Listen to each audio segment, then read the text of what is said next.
parent, because kids in foster care don't need perfection. They need you. For more information on how you can adopt, go to adoptuskids.org. A public service announcement from the U.S. Department of Health and Human Services, Adopt Us Kids, and the Ad Council. This is WBNW 1120 AM, the Money Matters Radio Network.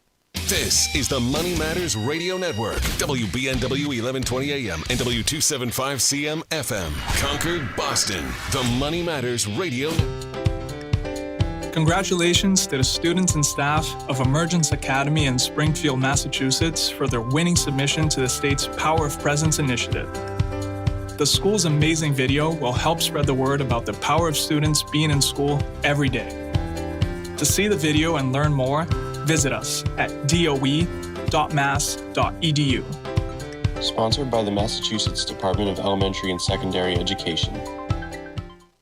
Is it a stroke? Even if you're not sure, act fast and call 911. Signs can include face drooping on one side, arm weakness, speech difficulty, or not making sense when talking.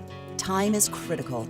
A stroke requires immediate medical care, which starts as soon as the ambulance arrives. So if you see any sign of stroke, act fast and call 911. Visit mass.gov/stroke, sponsored by the Massachusetts Department of Public Health. Hi, this is Chuck and Mike from the Armstrong Advisory Group, and we have a new guide available this month. It is titled Trusts in Your Financial Plan. Mike, when you look at the big reasons that someone might want to undertake trust planning and how that dovetails with financial planning, what are the big items that come up for a lot of people? Yeah, for most common reasons, there's four that I think about. One, in certain states and across the country, there's an estate tax, and so there's trusts that can help you mitigate the cost of that estate tax for future generations. There's trusts that can allow you to do sorts of bloodline planning. Maybe you have minor children and you're worried about passing away young. You can have trusts that are set up to deal with that situation. You have trusts that can avoid probate. And then the fourth one is sometimes a trust that might help deal with creditor protection. Sometimes a nursing home would be one of those creditors. When we talk about financial planning, generally we're talking about things such as budgeting or investment allocations and things like that, and making that work to get you the money when you want it. How do you view trusts as fitting into that as well? Well, it's one of those boxes that you need to check, and it goes along with other estate planning documents like a will, like a healthcare proxy. But important for most people, especially those in New England, to at least have the conversation around trusts and whether or not it fits into their strategy. The guide, again, is titled Trusts in Your Financial Plan, and it is available for you to request at no cost. All you have to do is call 800-393-4001. The title, again, is Trusts in Your Financial Plan, and the way to request the guide is by calling 800-393-4001.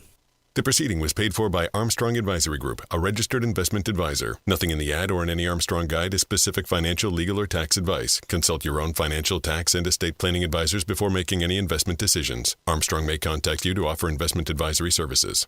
It happens all over Massachusetts. Can you tie my shoes? In every home and every community. Be careful on your bike. Learning can happen anytime, anywhere. Hi, guys. We'll see you at practice this weekend. And no matter how learning takes place in your family's life, DESE is there as your partner. The Massachusetts Department of Elementary and Secondary Education. Never stop learning. Find out more at mass.gov/back-to-school. Sponsored by the Massachusetts Department for Elementary and Secondary Education. This is Michael Valila, Adjutant of the Disabled American Veterans Department of Massachusetts. We pride ourselves on being able to support veterans in their time of greatest need, ensuring they receive the protections they deserve. For over 100 years, the DAV of Massachusetts has helped thousands of veterans with housing, transportation, and medical assistance, and you can help too. Please visit dav5k.boston and make a donation today. That's dav5k.boston. The United States Virgin Islands is consistently voted one of the top Caribbean destinations. And recently, two of their beaches, Trunk Bay in St. John and Maggins Bay in St. Thomas, were voted a top 10 best beach in the Caribbean at the 2025 Traveler's Choice Best of the Best Awards. From the pristine beaches to its world-class dining, rich history, incredible golf, and perfect weather, the USVI has everything you need to make memories that will last a lifetime. From the moment you arrive, you will fall naturally in rhythm with the heartbeat of the islands. There's no money to exchange, and travel from New England could not be easier.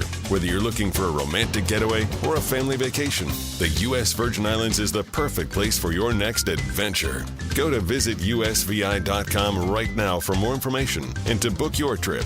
The USVI is America's Caribbean paradise. Go to visitusvi.com today. That's visitusvi.com.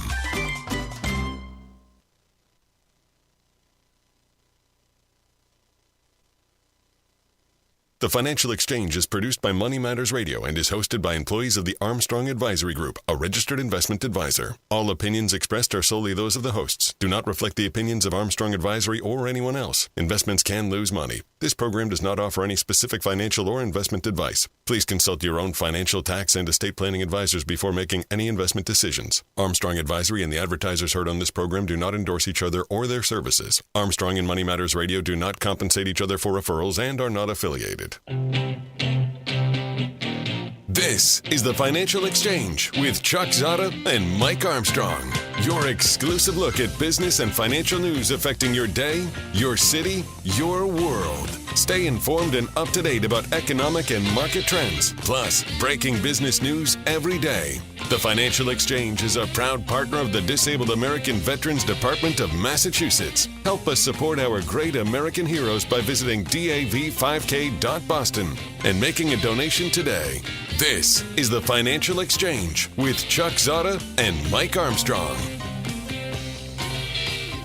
Chuck, Mike, and Tucker with you here, and top story today is basically, as we speak right now, we are expecting to get some details surrounding the trade deal between the United States and the United Kingdom. And, Mike, we don't know anything yet. Again, I expect that we'll be updating this kind of as we go during the hour here.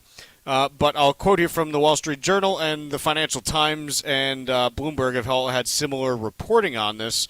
Here's the quote. The UK is hoping to get a reduction in the 25% tariffs the U.S. is levying on steel and automobiles, but the baseline 10% tariff will likely remain in place, officials say. In return, Britain is offering concessions on a digital tax it levies on big U.S. tech companies, according to officials with the matter. And also specifically talking, the UK has indicated this morning that this is not a comprehensive deal encompassing all aspects of trade between the countries, but really a preliminary agreement on these couple of areas with the idea that they'll continue talking in the future. Yeah, so the press conference was supposed to occur at 10 a.m. Eastern. We are 7 minutes past. We will see and keep updated as things keep going here. But what would you be looking for if we're going to treat this as some sort of canary in the coal mine about future negotiations with other, I guess, non-Chinese countries when we come to tariffs? United States and United Kingdom, this seems like low-hanging fruit. We don't have much of a trade deficit with the UK. Mike, we do not have a trade deficit with the UK. Any trade deficit with the UK. We run a surplus of $11.8 billion last year. So seems pretty easy to get a trade deal done based on how the Trump administration prioritized countries that they were going to hit with reciprocal tariffs. So is there anything to learn from this if it's even if it's an all-encompassing trade deal that covers many items and even does away with the 10% baseline tariffs, which doesn't seem likely today? Well, I think, look, whatever happens with that 10% is going to be the only thing that matters. Nothing else here is important, quite honestly. Like, here's the deal. If you look at how much the U.S. imports about $10 billion in cars from the UK. Range Rovers, Jaguars, things like that. Yep. The U.S. exports $1 billion in autos to the UK. That's like a day of Toyota sales in the U.S. Yep. The UK digital service tax costs about $800 million in a given year for U.S. companies. And the U.S. imports about $500 million of steel from the UK. So, that stuff in and of itself, quite honestly, does not matter, at least to the U.S. To the UK, it's a bigger deal, just because the UK economy is significantly smaller, and so getting some kind of waiver on those auto export taxes to the U.S., the auto tariffs to the U.S., is meaningful for them. But as far as, hey, like, how is this going to affect the U.S. economy? The answer is it's not. Like, there's nothing there. I think the bigger piece of this is, markets were up in pre-markets close to 1%. They've since come back down to earth. S&P right now up about 1/3%. But the question in my mind is, can you use this as any sort of framework for other countries? And the indication would be probably not, because we run a surplus with the UK, and just about every other country that we're going to be negotiating with, we run a trade deficit, which seems to be the defining issue that the Trump administration is focusing on. So I think, yes, if you're trying to be like, can this be like the exact template? The answer is probably no. But here's the piece that I do think is going to be instructive. We run a trade surplus with the United Kingdom. We send them $80 billion in goods. We bring back $68 billion in goods. So we've got a trade surplus with them. If the 10% baseline tariff stays in place on a partner that we have a trade surplus with, the question that I do think is worth asking, and where I think you get some answers, is, hey, what happens to the countries that we do not have a trade surplus with? You would think in excess of 10 then. Because you got to imagine the UK, for multiple different reasons, is going to have a better deal than just about every other country out there, most notably like the trade situation. So I guess I look at it and I go, okay, if this is kind of the baseline that we have for, I mean, here's the thing. If you had 180 countries where we were trading like we were with the UK, would there be any complaint? Likely not. There's no way that you get there. You wouldn't have any issue with any trade deficit, because there simply wouldn't be one. So I think the question then is, okay, so you've got a country like Japan who's running a $70 billion trade deficit. Well, Japan's running a surplus, but the U.S. is running a $70 billion trade deficit with Japan. How do we square that circle? How much more complex does it have to be? And maybe this is why you have Treasury Secretary Bessent involved in these negotiations as opposed to just the U.S. Trade Representative. There's very likely currency components that play into some of these, and those things get pretty complicated and pretty complex. So it's not to say that you won't get something done, but I keep coming back to the tariff piece, and I go, the president multiple times this week, and these are quotes I keep coming back to, has said something of the equivalent of, hey, we have, a product that we're selling, and we're going to set the price, and you're either going to accept it or you're not going to be able to do business with us. And the price that he's viewing is that tariff rate. And so I guess what I'm getting at here is, hey, the UK, because of its trade deficit, the shared, the long history between the two countries, I mean, again, dating back to literally the United States being a colony of, or multiple colonies of the UK originally, and then fighting together in World War I and World War II and Gulf War I and the War on Terror. I mean, like, you can go through all of this shared history and basically say there's maybe one or two other countries that you can consider to have as advantageous a position, both from a similarity perspective, a shared history perspective, and a trade perspective. If this is the best one that you get, then, hey, what's it going to look like for other countries, and how do they get those, over the hump, and what are the things that you're able to actually get there? I think those are the questions that are interesting for me to ask.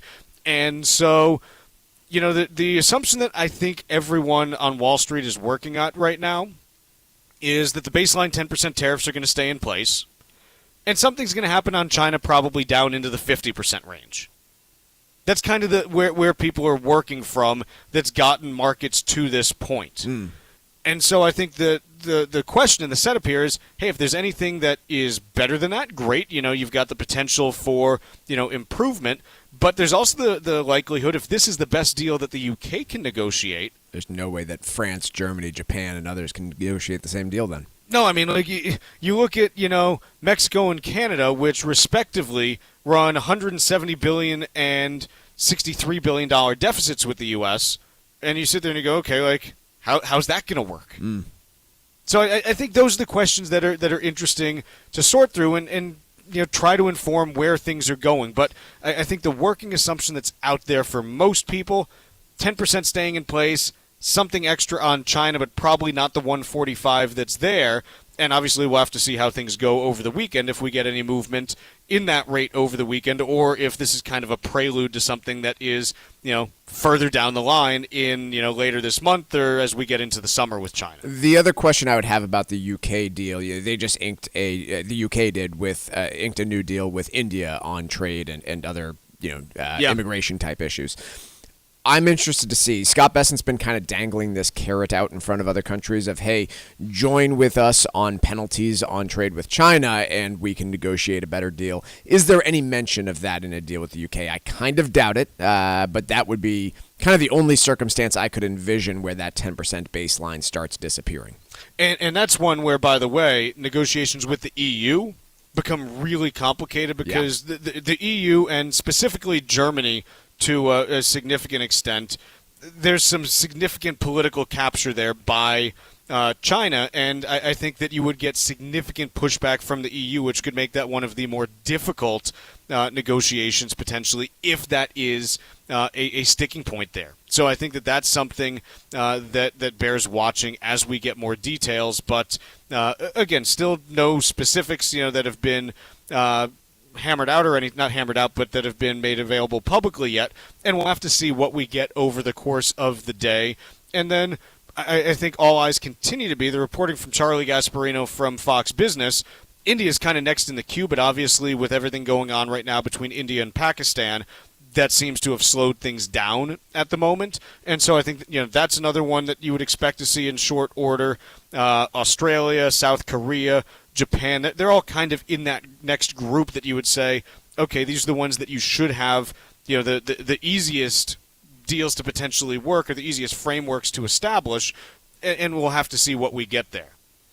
Anything else on the UK one that you want to touch on, Mike? No, but there's been some news out of the EU. Let's take a quick break and cover how they are preparing for negotiations with the U.S. next here on the Financial Exchange. Market volatility is at its highest point since the pandemic.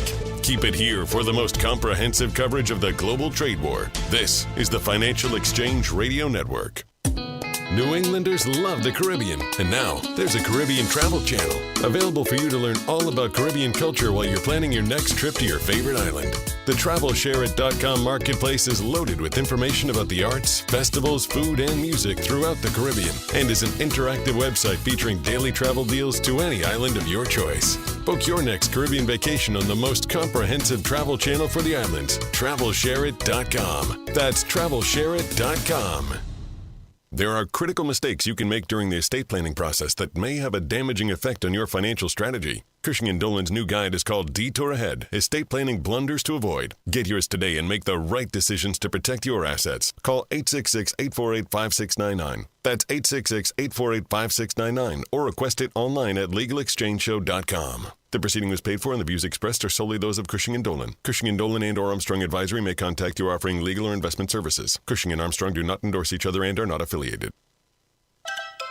The United States Virgin Islands is consistently voted one of the top Caribbean destinations. And recently, 2 of their beaches, Trunk Bay in St. John and Magens Bay in St. Thomas, were voted a top 10 best beach in the Caribbean at the 2025 Traveler's Choice Best of the Best Awards. From the pristine beaches to its world-class dining, rich history, incredible golf, and perfect weather, the USVI has everything you need to make memories that will last a lifetime. From the moment you arrive, you will fall naturally in rhythm with the heartbeat of the islands. There's no money to exchange, and travel from New England could not be easier. Whether you're looking for a romantic getaway or a family vacation, the U.S. Virgin Islands is the perfect place for your next adventure. Go to visitusvi.com right now for more information and to book your trip. The USVI is America's Caribbean paradise. Go to visitusvi.com today. That's visitusvi.com. Hi, this is Mike Armstrong from the Armstrong Advisory Group. Estate and financial planning go hand in hand, and one of the most common ways to keep that bond secure is with a trust. Our new guide, called Trusts in Your Financial Plan, is available right now. In it, we'll discuss the various types of trusts that exist and how they might benefit your planning process. Trusts provide a number of different protections for your assets, including privacy, control, and tax efficiency. If you're retired or nearing retirement and have concerns about your financial strategy and whether or not a trust may help, call us today at 800-393-4001 and ask for your free guide called Trusts in Your Financial Plan. Learn about how a trust could make a difference for you and your family by calling 800-393-4001. That number again is 800-393-4001, or you can request the guide from ArmstrongAdvisory.com. The proceeding was paid for by Armstrong Advisory Group, a registered investment advisor. Nothing in the ad or in any Armstrong guide is specific financial, legal, or tax advice. Consult your own financial, tax, and estate planning advisors before making any investment decisions. Armstrong may contact you to offer investment advisory services. Hey, listen, are you a 50-year-old person looking for term life insurance? Then you need to talk to Bob. Bob specializes in helping people find $1 million or more of term life insurance for a couple of $100 a month. Look, you need to know there's a price war in the term life insurance business, and you may be paying too much. Call Bob, and he'll shop and see how much money he can save you. Look, this could be the last term life insurance policy you ever have. Your rates are guaranteed for the next 20 years. That's right, guaranteed level rates for the next 20 years. And if you're a smoker or your health is not perfect, Bob has great rates for you too. So for $1 million of term life insurance coverage for a couple of $100 a month, call Bob right now. 800-965-7987. 800-965-7987. 800-965-7987. That's 800-965-7987. Paid for by Term Direct.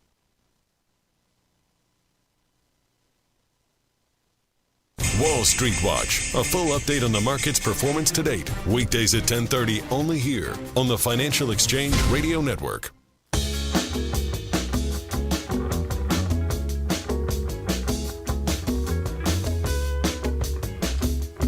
This segment of the Financial Exchange is brought to you in part by Margaritaville Resort Cape Cod in Hyannis. Looking for a great vacation spot? Well, look no further than Margaritaville Resort Cape Cod.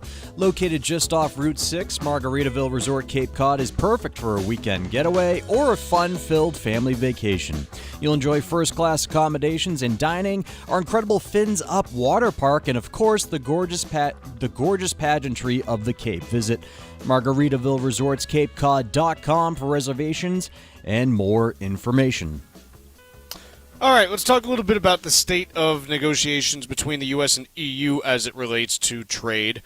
Basically, all the reporting, there hasn't really been any progress to this point, not really a ton of conversation, it sounds like, but it does appear that things are set to ramp up with some talks in the next week or two.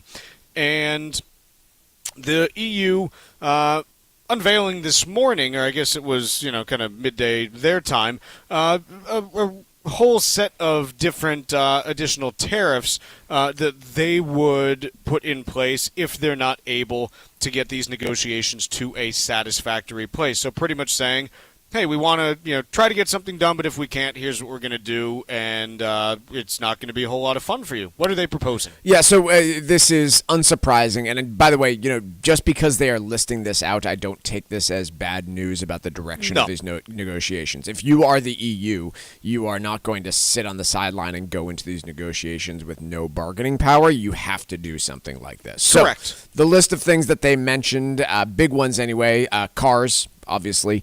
Planes makes some sense. You manufacture your Airbuses in France. We're not going to import any Boeing planes, or we're going to hit them with tariffs if we do.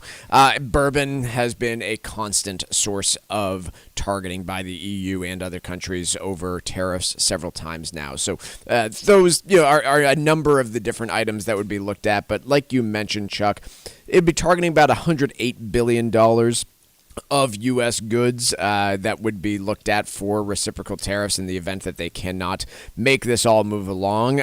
By their own study, they said that in terms of the European-made goods that would be facing tariffs coming into the United States, they're looking at duties on some 550 billion euro worth of goods. So this is a smaller basket because, frankly, there's fewer goods that go into the EU from the U.S. than the other direction. I don't know, unsurprising and, just kind of to me is part of the negotiation tactic. Hey, we're going to go after some of the most critical items that the U.S. is able to export to us.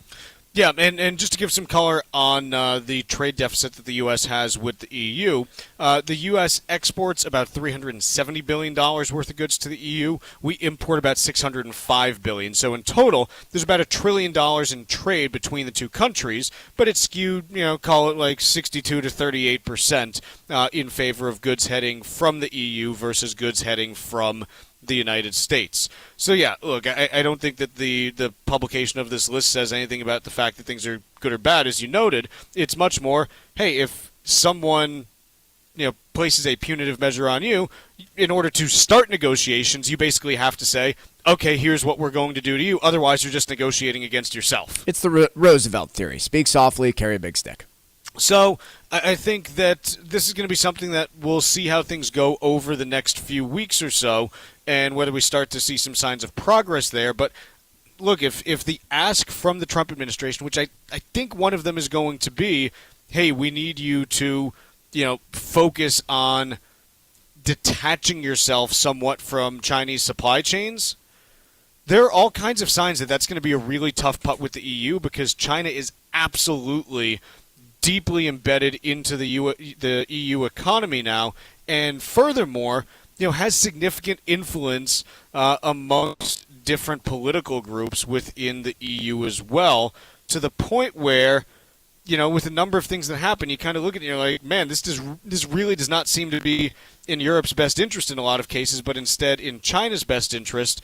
And so I think this could be one of the tougher negotiations, if that is a sticking point for the Trump administration. Yeah, I got to tell you, Chuck, I mean, as big of a deal that is for the EU, think about countries like Vietnam, Japan, and Australia, and the forget about like ties, the utter reliance that those countries have on the Chinese economy for employment and just everything that they do. Maybe Australia a little bit to a lesser degree, but those ties are so much more than what we experience with EU, UK, etc. That yes, these negotiations with the EU would be a challenge, but when you dive into some of those Asian countries, it is even more significant. And so I do wonder about the ability for the United States to drive that wedge. It's going to be significantly challenging. Yeah, and just as an example, Vietnam. So if you go through and look at the data on these. So let's look at the EU first. So the European Union, in terms of their largest exports, 21% of EU exports go to the US, 14% go to the UK, and then 8.5% go to China. In terms of EU imports by country, if you're looking at, hey, like where do they bring stuff in from? Biggest importer by far is China. They bring in 22% of all their imports from China, 14% from the United States, 7% from the UK. If you go and take a look at Vietnam, just to get the scale of this, Vietnam, 18% of their exports are to China, so it's a bigger chunk than the EU. It's effectively more than double. And from an import perspective, that's also the case. 37% of Vietnamese imports come from China. Next closest is South Korea at 17, then Japan at 7.2. So, yeah, this is something where, again, I think you're going to have, with some of these other countries, specifically like Vietnam, Thailand, Malaysia, Cambodia, part of the challenge that the U.S. is going to have negotiating there is I do think it's twofold as it relates to China. The first, hey, stop your reliance on them. But the second is stop the flow of stuff coming from China that's being relabeled as being in your country. It's going to be a big one too, potentially. Big time. Let's take a quick break here. When we come back, we're going to do a little bit of Wall Street Watch, and then talk a little bit about those U.S.-China talks that are slated to start this weekend and how'd they kind of get on course to meet anyways. We'll discuss that when we return. Like us on Facebook and follow us on Twitter @TFE Show. Breaking business news is always first, right here on the Financial Exchange Radio Network. Did Did you outgrow your timeshare and now you want out? But you can't. You can't sell it, and you can't get out of the contract. Imagine trying to get out of your mortgage. That's what a timeshare is. You can't just call up the bank and say, I don't want to pay it anymore. But we may be able to help you do just that. Listen, a timeshare maybe for you once was a great thing, but now you don't use it much. And they are not easy to get rid of. Plus, you do have to pay for it every month. Qualified timeshare owners can get out of their contract legally and permanently without ruining your credit or even filing bankruptcy. And imagine, no more mortgage payment or fees. Call the Timeshare Exit Hotline qualification line now. It's free to learn more. 800-455-7967. 800-455-7967. 800-455-7967. That's 800-455-7967. Paid for by Timeshare Defense. There are critical mistakes you can make during the estate planning process that may have a damaging effect on your financial strategy.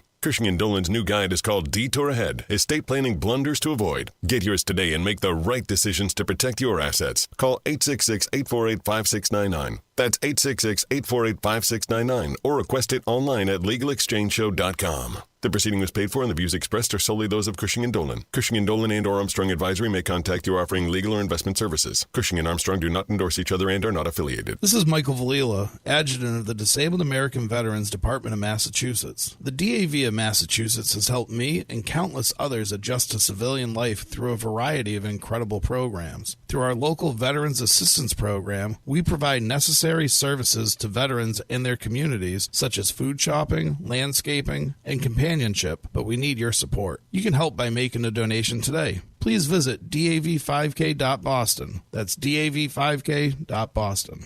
Hi, this is Mike Armstrong from the Armstrong Advisory Group. Estate and financial planning go hand in hand, and one of the most common ways to keep that bond secure is with a trust. Our new guide, called Trusts in Your Financial Plan, is available right now. In it, we'll discuss the various types of trusts that exist and how they might benefit your planning process. Trusts provide a number of different protections for your assets, including privacy, control, and tax efficiency. If you're retired or nearing retirement and have concerns about your financial strategy and whether or not a trust may help, call us today at 800-393-4001 and ask for your free guide called Trusts and Your Financial Plan. Learn about how a trust could make a difference for you and your family by calling 800-393-4001. That number again is 800-393-4001, or you can request the guide from ArmstrongAdvisory.com. The proceeding was paid for by Armstrong Advisory Group, a registered investment advisor. Nothing in the ad or in any Armstrong guide is specific financial, legal, or tax advice. Consult your own financial, tax, and estate planning advisors before making any investment decisions. Armstrong may contact you to offer investment advisory services. This is Tucker Silva of the Financial Exchange Show, and I'm joined today by estate planning attorney Todd Lutzke with your Financial Exchange Quick Tip of the Day. And today,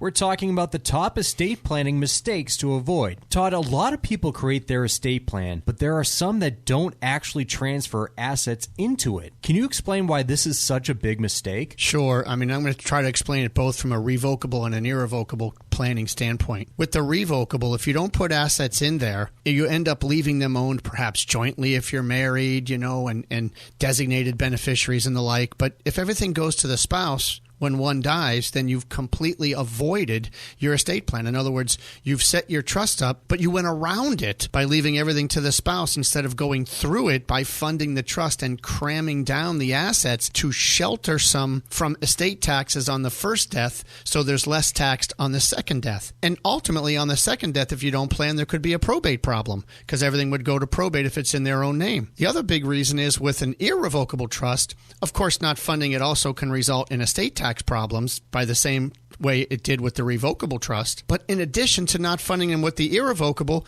you don't even begin the 5-year waiting period to get the assets protected from the nursing home. So there's a much bigger problem not funding an irrevocable trust versus not funding a revocable trust. So make sure you fund your trust if you do your planning. Well, luckily, Todd Lutzke and the estate planning experts at Cushing & Dolan have written a brand new guide that details the estate planning blunders to avoid. You can request this brand new guide by simply calling 866-848-5699, 866-848-5699, or you can request it from their website, LegalExchangeShow.com. The proceeding was paid for and the views expressed are solely those of Cushing & Dolan. Cushing & Dolan and or Armstrong Advisory may contact you offering legal or investment services. Cushing & Armstrong do not endorse each other and are not affiliated.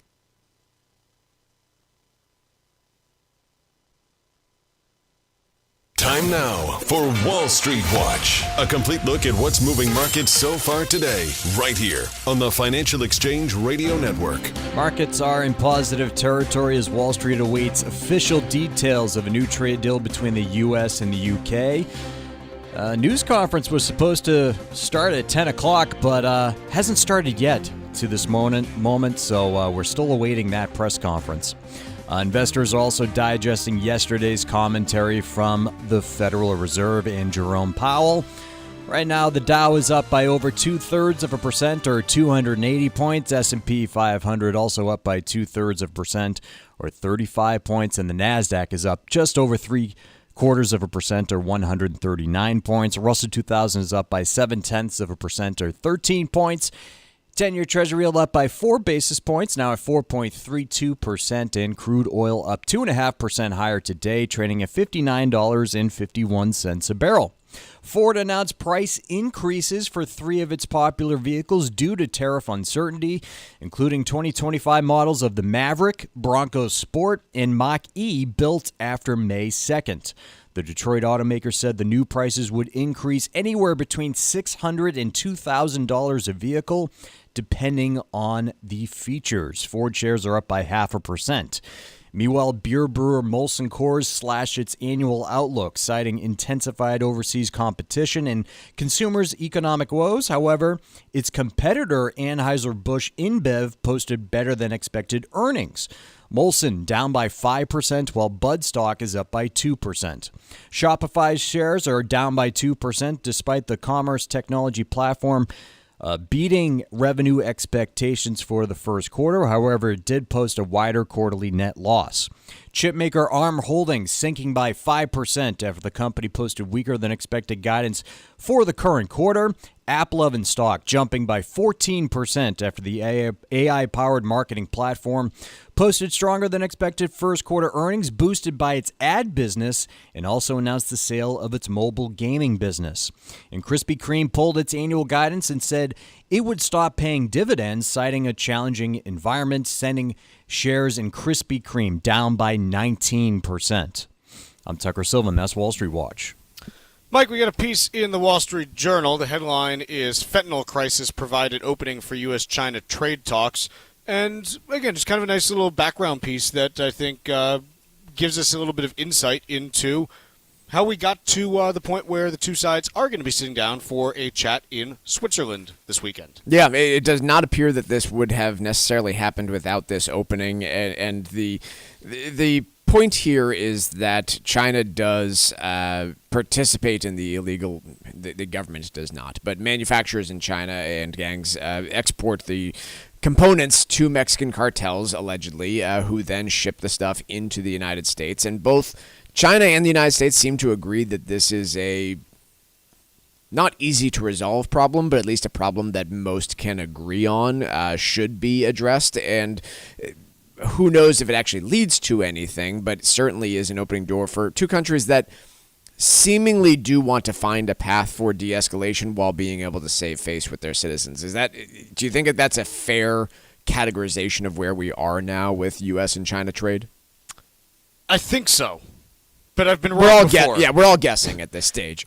But that seems to be the read that most are painting here is both countries see that they're going to be doing harm to their own economies by keeping things where they are right now, which is effectively an embargo on all but about 1/5 to 1/4 of goods coming in and out of those countries. And I think both sides see how problematic that would be. So I'm not really optimistic about where these negotiations lead to this weekend, but it's an encouraging sign of progress, I guess I'll say. Yeah, so I think in these, like, rather than being like, hey, here's, what's going to happen, you kind of think of it in terms of, okay, best case, base case, and worst case scenario, and what are the probabilities of those? Absolute best case scenario. Like, what's the best thing that could happen this weekend? You go back to 20% blanket tariffs on China. China removes, all tariffs, maybe even down to like 20% on the U.S., and you go from there. And you could even say, okay, we're going to make this retroactive back to April 9th. So, hey, companies, if you've paid tariffs, apply for a rebate to the Customs and Border Patrol. Okay. That's best case scenario. Yep. 1 in 20? Yeah, 5-10% chance, something like that. Base case, and pretty much what I think everyone is pricing in, okay, tariffs are going to be taken down to somewhere in that 50% range. Maybe China does something similar, agrees to future conversations. I'd say the market's probably pricing in like an 80-90% chance of that. Worst case scenario, Sunday night, we really don't like each other anymore, and we're going to maintain these tariffs because these talks were not constructive, and we are not scheduling further ones at this time. Yep, that'd be your worst case. Like that's your worst case scenario. Again, maybe like 5 to 15% chance. And by the way, what we may end up getting could be a combination of these in different respects as well. It could be, okay, we're lowering our baseline rate on tariffs to 50, but in some national security areas, we're going to keep it at 145. And we're going to go, make this retroactive to April 9th. So, you can get things that cross over as well, but when you start getting into, all those different contortions and everything, it's kind of like, well, what are we doing here? We're not there, so let's just let it play out and see what happens. Yep. So that's kind of where we are, I think. But I think we'll know a lot more after this weekend, obviously, at the, obviously. Your meetings are occurring this weekend, so we will know more after this weekend. On Monday. The bold call would be, I think we're going to know less after this weekend, Michael. Yeah, that would be an interesting one. So I think the piece that then matters is, okay, what do these different tariff levels mean for business in the U.S.? If it goes back to 20, and this is from, people that I know that are, big importers from China. If it goes back to 20, call up your boats, get your ships on the water, get your factories moving. We're bringing all that stuff over because we can figure out how to eat 20. It might be uncomfortable, but you can figure out how to eat 20. Well, I mean, small businesses can at least afford it, right? It's not a question right now of companies entirely just saying, should we pay the 145? Should we wait and see? It's literally a question of, hey, if we have to pay a tariff of 145% on these goods that we're bringing over, we can't find a loan even to go and afford it. So it's a non-issue. So if you come in best case scenario, which is 20, you say, okay, stuff's going to be coming, but here's the other piece then. If everyone and their grandma's calling their factories in China and calling up their logistics people, what does that do to cost? Hint, it doesn't move them down. Right. The estimates that I've heard from, people that are in this business are, hey, if you do get that best case scenario, shipping costs might go up anywhere from double to triple in some cases, and shipping times may go up anywhere from 50 to 150%. Right. Because there's going to be this huge backlog of people trying to get stuff out, and there's only so many ships out there that carry this stuff. You don't just have a whole bunch of spare ships floating around, because that's not really something that makes the shippers any money, and it's a very concentrated industry shipping stuff from China. There's only a few companies that basically control the vast majority of that market. So even in that best case scenario, it's still going to add some cost and time. Middle scenario, okay, tariffs go to 50. There are still some companies that are going to say, we can't do this. We can't make it work. Some will say, yes, we can. It's kind of like your middle ground, and you probably don't see any dramatic, increase in production costs and shipping times, just because I think that kind of gets you to a middle ground there. But it's going to be because some companies are saying, no, we're not going to do this, and some are going to say, hey, let's order more in case things get worse. Right. And if it's still at 145, then you've got effectively, this blockade with China, basically this de facto embargo. And if that's the case, you're not going to really see any change. If anything, you might get worse if from there, just because companies may have been, trying to produce stuff and shipping it, saying, okay, maybe by the time it gets to the U.S., the situation will be better. And if you don't see improvement, they might stop doing that, is the case that you can make. Yeah. Just trying to, work this all out in front of, everyone listening. It's how I do most things, I guess. Let's take a quick break here. When we come back, we did have a Fed meeting yesterday. We'll talk about what they said, what they did, and what it means for the global economy. The global trade war is in full swing. How long will it last is anyone's guess. Keep it here for the most up-to-date information plus breaking news every day, right here on the Financial Exchange Radio Network. Hi, this is Mike Armstrong from the Armstrong Advisory Group. Estate and financial planning go hand in hand, and one of the most common ways to keep that bond secure is with a trust. Our new guide, called Trusts in Your Financial Plan, is available right now. In it, we'll discuss the various types of trusts that exist and how they might benefit your planning process. Trusts provide a number of different protections for your assets, including privacy, control, and tax efficiency. If you're retired or nearing retirement and have concerns about your financial strategy and whether or not a trust may help, call us today at 800-393-4001 and ask for your free guide called Trusts in Your Financial Plan. Learn about how a trust could make a difference for you and your family by calling 800-393-4001. That number again is 800-393-4001, or you can request the guide from ArmstrongAdvisory.com. The proceeding was paid for by Armstrong Advisory Group, a registered investment advisor. Nothing in the ad or in any Armstrong guide is specific financial, legal, or tax advice. Consult your own financial, tax, and estate planning advisors before making any investment decisions. Armstrong may contact you to offer investment advisory services. Creating the right estate plan to help secure your future takes effort. Cushing & Dolan are experts in estate planning. Their new guide is called Detour Ahead, Estate Planning Blunders to Avoid. In it, you'll learn how to make the right decisions to always protect your assets while avoiding costly mistakes, any one of which could have a dramatic and damaging effect on your financial strategy. As an example, if you've created a trust more than 10 years ago and haven't updated it since, you're setting yourself up for problems. Don't take chances with the assets you've worked so hard to attain. Cushing & Dolan's new guide will help you address issues like this, so call right now, 866-848-5699, and ask for your copy of our new free guide called Detour Ahead, Estate Planning Blunders to Avoid. That's 866-848-5699, or request it online from their website, LegalExchangeShow.com. The proceeding was paid for and the views expressed are solely those of Cushing & Dolan. Cushing & Dolan and or Armstrong Advisory may contact you offering legal or investment services. Cushing & Armstrong do not endorse each other and are not affiliated.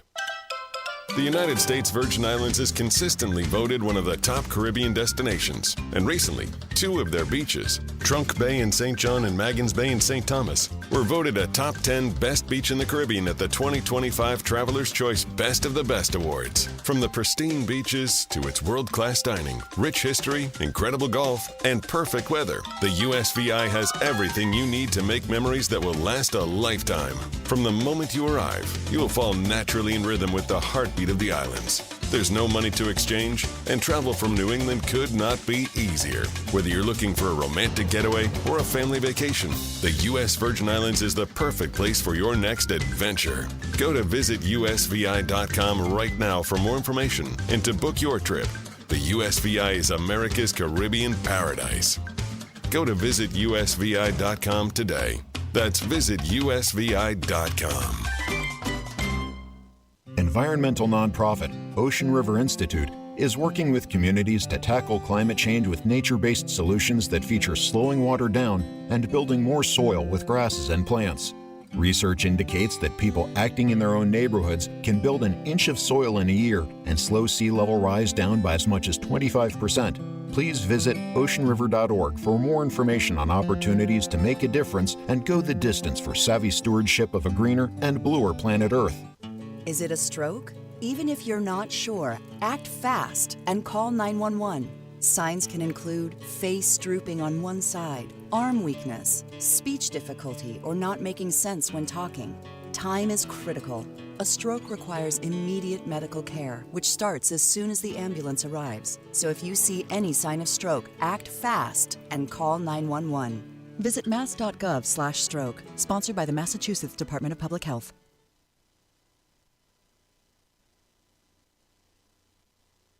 Find daily interviews and full shows of the Financial Exchange on our YouTube page. Like us on YouTube and get caught up on anything and everything you might have missed. This is the Financial Exchange Radio Network.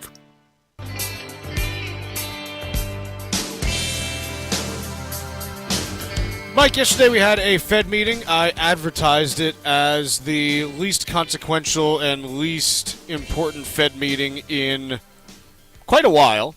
And I think that's basically what we got. The market didn't really react to it, and some kudos to Jay Powell for sticking to his script and not really saying anything crazy, other than I think the one thing that we learned is, look, there's a pretty high bar for the Fed to do anything at the June meeting. Even the July one would require a pretty meaningful shift in either the unemployment or inflation data before then. And so I think the one thing that we did get here is, hey, barring some kind of significant shift in the data in the next month or two, you're basically on hold until September. Yeah, it looks like it. The next meeting in June, I think, has an 80% probability of nothing being done. It's a little bit less clear when you get out to that. What do we have, a late July meeting then? Yeah, so the July meeting is on the 30th, is almost as late as it can be.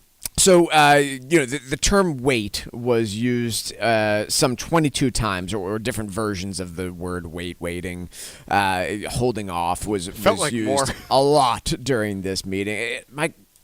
So I would agree with you, Chuck. I do think that this is the correct course for Jay Powell to take. That said, I think it is inevitable that he faces criticism not only from President Trump, but from others on the fact that they waited in, 2021 and 2022 to do anything in the face of inflation and got it wrong. I'm looking at the transcript from the June 2021 press conference. At this press conference, year-over-year PCE inflation was already up over 3%, would continue on up through 2022 to up over 5%. And the very first thing they say, today the Federal Open Market Committee kept interest rates near zero and maintained our asset purchases, and they would continue to do so for quite some time thereafter. How susceptible are they to this criticism, and is it a reasonable one that, hey, look, you held off last time we were facing a change in the economy, you completely missed it, and maybe you're doing so now? So, I'm a big believer in not fighting the last war. Yep. Because there's no 2 points in economic history that are the exact same. And I guess the counterpoint to what you said, and what I would say is, hey, back in, the spring of 24 or 23? I can't remember. Well, actually, two examples. One, spring of 23, Silicon Valley Bank blows up. You got every tech buddy out there saying, oh, the Fed's got to cut, this is bad, blah, blah. And the Fed said, no, you idiots, this was a bank run because you guys made a run on the bank in a private chat and told everyone to pull their money out, and you caused a few other banks to fail in the process, but it's not affecting the overall trajectory of the economy. And by the way, they were right. And they contained it. Other things, I forget which year it was, whether it was 20, I think it was 24. Remember Q1 of 24 when we got those couple of hot inflation prints? And the Fed said, and Jay Powell was asked about this a lot, he's like, we're going to look through this. This is not something that we think is a meaningful shift in trend. We're going to look through this. And sure enough, inflation has continued to come down to the point where now you got PCE and core PCE, in the mid to high twos. They're still not exactly where the Fed wants, but they've gotten better. And so, the Fed said, no, we're not going to hike rates because of this. So I think that we can look at it, and this gets at my overall view of this Jay Powell Fed, which is they got it really wrong in late 21 and all of 22. I think 23 and 24 they kind of did very well. Maybe not AA+, but B+, A- after, getting a D for the prior 2 years. Right. The United States Virgin Islands is consistently voted one of the top Caribbean destinations, and recently two of their beaches, Trunk Bay in St. John and Magens Bay in St. Thomas, were voted a top 10 best beach in the Caribbean at the 2025 Travelers' Choice Best of the Best Awards. From the pristine beaches to its world-class dining, rich history, incredible golf, and perfect weather, the USVI is everything you need to make memories that will last a lifetime. From the moment you arrive, you'll fall naturally in rhythm with the heartbeat of the islands. There's no money to exchange, and travel from New England could not be easier. Whether you're looking for a romantic getaway or family vacation, the USVI is the perfect place for your next adventure. Go to visitusvi.com right now for more information and to book your trip. The USVI is America's Caribbean paradise. Go to visitusvi.com today. That's visitusvi.com. Tucker, the president is currently addressing the nation on tariffs, specifically a trade deal with the UK. Do we have any ability to... Yeah, it's a couple minutes here, but yeah, we can. Yeah, let's go live briefly to President Trump's press conference on trade with the UK, and we'll be right back. Economic security blanket, and that's very important, and we feel very, very comfortable with that because it's been a great ally, truly one of our great allies. I mean, a lot of people say our greatest ally. I don't want to insult people by saying that, but I can say it's certainly one of our greatest, and right at the top, and they're the first one we're talking about. And by the way, we have many meetings planned today and tomorrow, and every country wants to be making deals. And we have a meeting, as you know, Scott will be going over to Switzerland on Saturday, and that'll be very, very interesting. We'll find out, but I think they want to make a deal very badly, too. Both countries have agreed that the economic security is national security and will be working together as allies to ensure that we have a strong industrial base, appropriate export controls, and protections for key technologies and industries like steel. Steel is a big factor. Both countries will become stronger with steel and things necessary for military. You know, we used to build ships and other things literally at a level that nobody's ever seen, and we haven't. We've eased up, and I would say that the UK certainly eased up, but now we're going to be uneasing both, and we work together. Once again, I want to thank Prime Minister Starmer. He's been terrific for his partnership in this matter, the special relationship and external bond. It's really an external and an internal bond between our two countries will soon be stronger than ever before. And we really do. We have a great relationship. I want to just say that the representatives of UK have been so professional. And it's been an honor doing business with all of them, and in particular the Prime Minister. And I'd like to introduce him now to say a few words. Mr. Prime Minister, please take it away.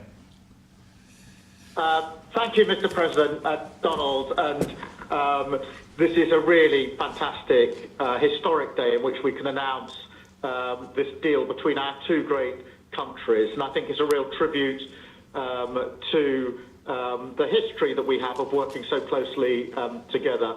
Can I pay tribute, Donald, to your negotiating team as well, particularly yes. Howard and Jameson, who've done an incredible job, a very professional job, and my team as well. Two negotiating teams have worked at pace now for a number of weeks to bring in this. We unfortunately have a hard break that we need to take now, but we'll be back in just a few minutes with a recap on the press conference on the US-UK trade deal. Quick break. We'll be right back on the Financial Exchange.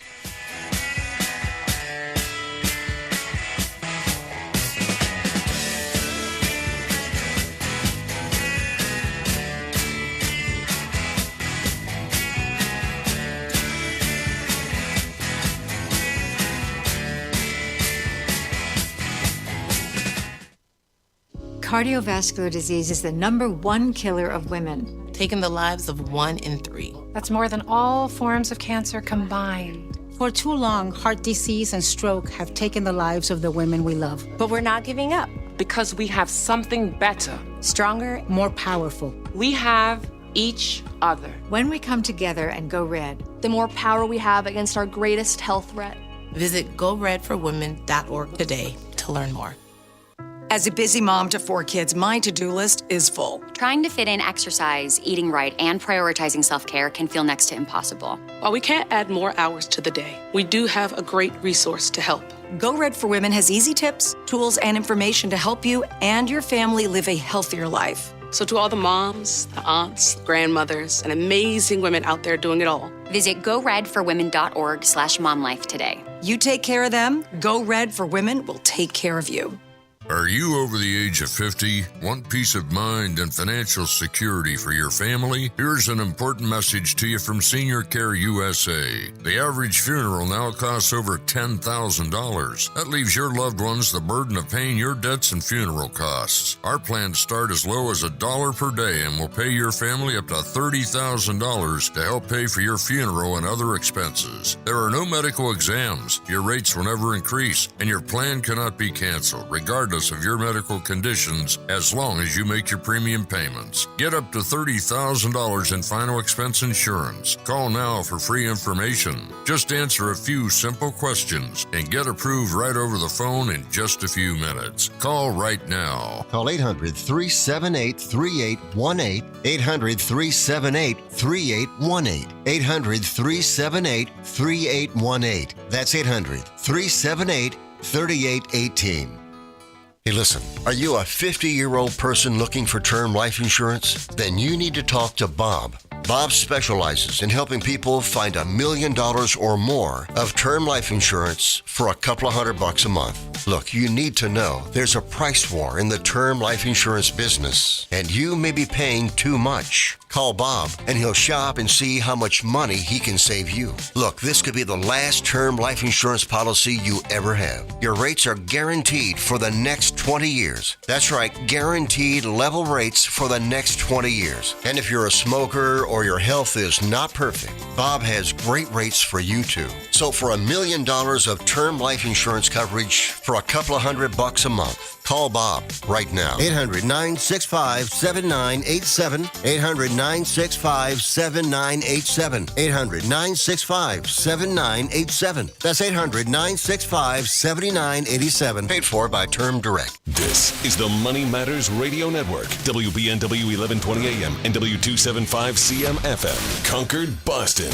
The Money Matters Radio Network. Did you outgrow your timeshare and now you want out? But you can't. You can't sell it, and you can't get out of the contract. Imagine trying to get out of your mortgage. That's what a timeshare is. You can't just call up the bank and say, I don't want to pay it anymore. But we may be able to help you do just that. Listen, a timeshare maybe for you once was a great thing, but now you don't use it much. And they are not easy to get rid of. Plus, you do have to pay for it every month. Qualified timeshare owners can get out of their contract legally and permanently without ruining your credit or even filing bankruptcy. And imagine, no more mortgage payment or fees. Call the Timeshare Exit Hotline qualification line now. It's free to learn more. 800-455-7967. 800-455-7967. 800-455-7967. That's 800-455-7967. Paid for by Timeshare Defense.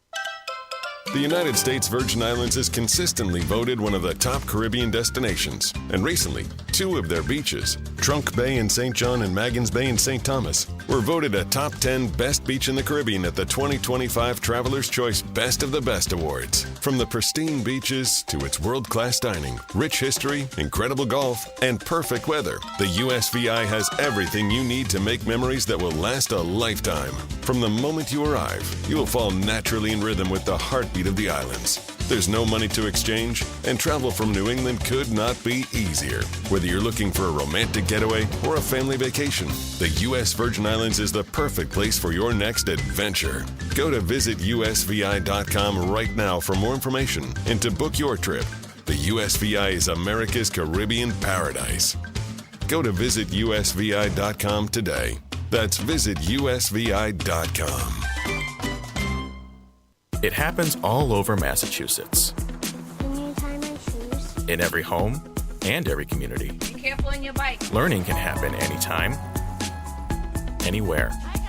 We'll see you at practice this weekend. And no matter how learning takes place in your family's life, DESE is there as your partner. The Massachusetts Department of Elementary and Secondary Education. Never stop learning. Find out more at mass.gov/back-to-school. Sponsored by the Massachusetts Department for Elementary and Secondary Education. Margaritaville Resort Cape Cod is perfect for your next New England vacation.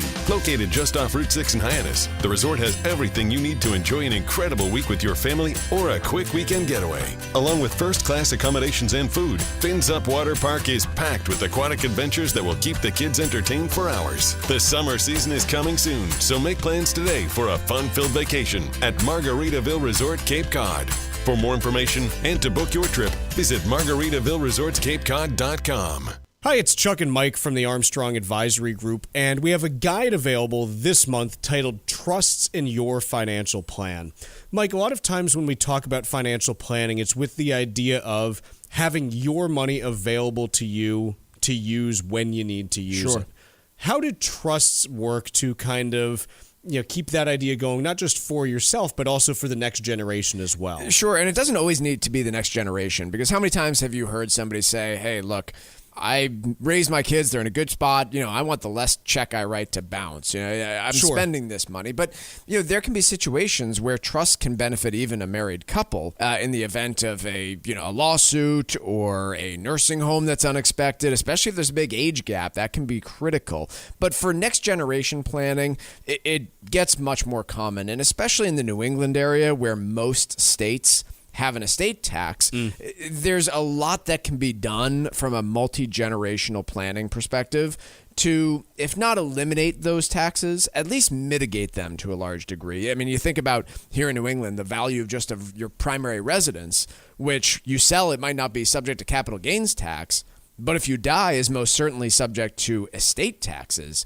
There's a lot that can be done in the way of trust planning. Our guide this month is titled Trusts in Your Financial Plan, and you can request it by calling 800-393-4001. Again, that number is 800-393-4001, and the guide this month is titled Trusts in Your Financial Plan and details a number of ideas about how you can fit trusts into your financial plan. The proceeding was paid for by Armstrong Advisory Group, a registered investment advisor. Nothing in the ad or in any Armstrong guide is specific financial, legal, or tax advice. Consult your own financial, tax, and estate planning advisors before making any investment decisions. Armstrong may contact you to offer investment advisory services. The Financial Exchange is produced by Money Matters Radio and is hosted by employees of the Armstrong Advisory Group, a registered investment advisor. All opinions expressed are solely those of the hosts, do not reflect the opinions of Armstrong Advisory or anyone else. Investments can lose money. This program does not offer any specific financial or investment advice. Please consult your own financial, tax, and estate planning advisors before making any investment decisions. Armstrong Advisory and the advertisers heard on this program do not endorse each other or their services. Armstrong and Money Matters Radio do not compensate each other for referrals and are not affiliated. This is the Financial Exchange with Chuck Zodda and Mike Armstrong. Your exclusive look at business and financial news affecting your day, your city, your world. Stay informed and up to date about economic and market trends, plus breaking business news every day. The Financial Exchange is a proud partner of the Disabled American Veterans Department of Massachusetts. Help us support our great American heroes by visiting dav5k.boston and making a donation today. This is the Financial Exchange with Chuck Zodda and Mike Armstrong. Chuck, Mike, and Tucker kicking off hour 2 on the Financial Exchange. And big news today is we have, it looks like an agreement on a few key items between the U.S. and U.K. with further discussion still to come as far as what the trade situation will look like between the two countries going forward. But it does appear that the 10% baseline tariffs will be staying in place for the time being. There are some adjustments where we don't have all the details yet on things like autos, food, steel and aluminum, and those areas, but still getting details coming out, and I know that we'll have more reporting on that as we go, but I did want to note that the president's team is currently speaking in the Oval Office about the details of this deal, and so I know that things will be trickling out over the next 10-15 minutes, and we'll give you some updated reporting on that as we get it from the White House. Yeah, for what we know now, Chuck, this does not look to be some fully ironed out, all-encompassing trade deal that would do anything to alleviate the reciprocal or the 10% baseline tariffs. It does not even seem to have been spelled out when it comes to autos, steel, aluminum at this stage, although clearly they want to focus on those items. Markets which have been up as much as, from what I saw, nearly 1% in pre-market trading are currently sitting up only about 1/3 of 1% and have been bouncing around between those levels all day. But I don't think anything that's been said thus far has been enough to surprise markets to the upside, nor really the downside when it comes to this deal. It seems to be about as expected, but not by any means all-encompassing or including everything that they would hope to eventually iron out. So you do have the Dow about 166 points on this news. S&P's up 20 points. NASDAQ up 96. On the 10-year Treasury, you've got a little bit of a very modest sell-off happening there, with rates up about 4 basis points to 4.315%. The Mortgage News Daily 30-year fixed rate average nationally, still hanging out right in that 6.8 to 6.9 range. It was at 6.86 yesterday after rates moved down just a touch. We've got oil today moving back up a bit, up $1.49 a barrel to 59.56. And so, a little bit of a rebound there after selling off earlier in the week. AAA national average for gas prices down another 0.2 cents to 3.15 and 2/10. Quite honestly, at some point I'm going to just stop reporting on that because it's just hanging out between 3.10 and 3.20 and wasting 15 seconds of all of our time. So I think I will not report the national average for gas prices until it moves either below 3.10 or above 3.20. Deal. And we've got gold today down $31.80 an ounce to $33.60 and 10 cents. Mike, I want to kick this hour off talking about a piece that we didn't get to last hour. It's from the New York Times, and I chuckle a little bit just because it's chuckle-worthy. Recession warnings are everywhere except in the data. That's the headline. So here's the thing. If recession warnings aren't in the data, then are they actually recession warnings? No, not really. Because here's the thing, and I'm not saying that we will or will not go into recession. I don't know.